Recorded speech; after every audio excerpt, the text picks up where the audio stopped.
It's no secret that immigrants do some of the hardest jobs in this country. What remains a secret for many Americans, though, is what it's like to actually do those jobs. To find out, I set out on a year-long undercover adventure that took me from the lettuce fields of Yuma, Arizona, to a poultry processing plant in rural Alabama, and finally to the bustling streets of New York City. Working in the shadows is a chronicle of that year.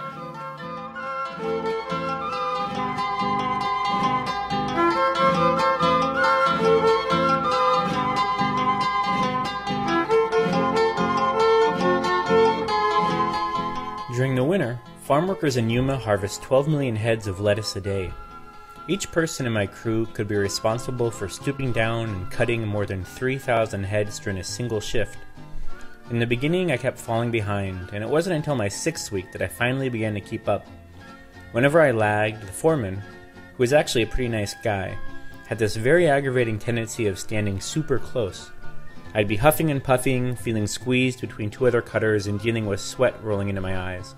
And the last thing I needed was a barrel-chested guy in a sombrero getting close enough to see the birthmarks on my neck. I wanted to turn around and say, "Hey, this really isn't helping," but instead I'd just keep plodding along, cursing him silently. That's me, and my buddy Julio, who was the fastest cutter on the crew.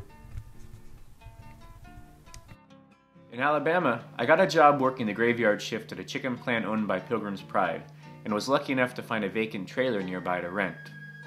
The plant can kill and process 1.5 million birds a week. Much of the time, without realizing it, I would have bits of chicken fat stuck to my face. This all took some getting used to, especially since I've been a vegetarian since grade school and didn't even know what a chicken breast looked like. Russellville is a fascinating place. Like many areas across the South, it's in the midst of a dramatic transformation. My coworkers included local whites and blacks, along with immigrants from Mexico and Guatemala, and on the processing floor, I would hear English, Spanish, and 3 different Mayan dialects. Of course, while immigrants have provided a steady stream of workers and are responsible for revitalizing a dying downtown, there has been some backlash, like a 2006 march by the KKK. So while learning about the work and my coworkers, in my book I also explore how the area is adapting to its newest arrivals.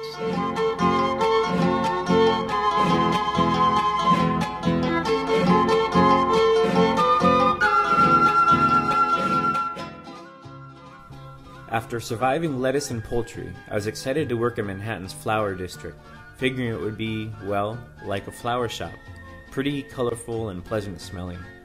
Instead, I discovered that the area was ripe with labor violations. At my shop, workers weren't given breaks or paid overtime, and I earned less than the minimum wage. What made it truly unbearable, though, was the fact that our boss spent the entire time yelling at us. They fired me after 2 days. From the flower district, I found work as a bicycle delivery boy for an upscale Mexican restaurant. Many of the employees were forced to juggle multiple jobs, putting in more than 70-hour weeks to survive. Delivery bicyclists deal with bad weather and crazy drivers, and a number of cases have recently emerged of workers being paid as little as $2 an hour. I was lucky to earn the princely sum of $4.60, and when business was slow was able to befriend the dishwashers and prep cooks. Highlights included being stiffed by an executive of the Blackstone Group, a multi-billion-dollar private equity company, and smacking into a cab without falling.